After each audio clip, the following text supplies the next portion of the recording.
Let's not sugarcoat it. The Senate killed the 200 peso wage hike bill. Last night was the final session of the 19th Congress. No BICAM, no compromise, no wage hike.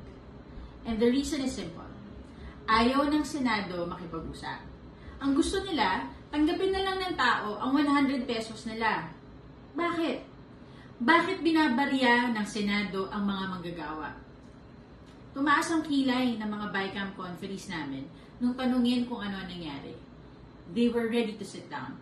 They were ready to defend the 200 peso proposal and fight for labor, only to find out that the Senate had no intention of meeting at all. We were ready to deliberate. We came in good faith. But what the Senate gave us was a take it or leave it ultimatum. Wala silang balak makipag-usap. Ang gusto nila, susunod lang kami sa gusto nila. That's not how democracy works. And that is not how we should serve the people. This was not a reckless proposal.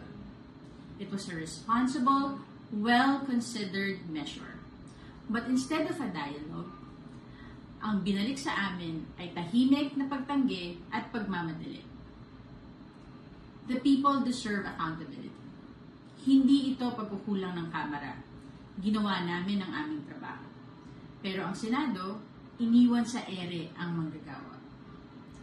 This is not the end.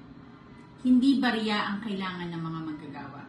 Ang kailangan nila, sahod na makatao, sahod na makatarungan. The House stands with labor, and we will keep fighting.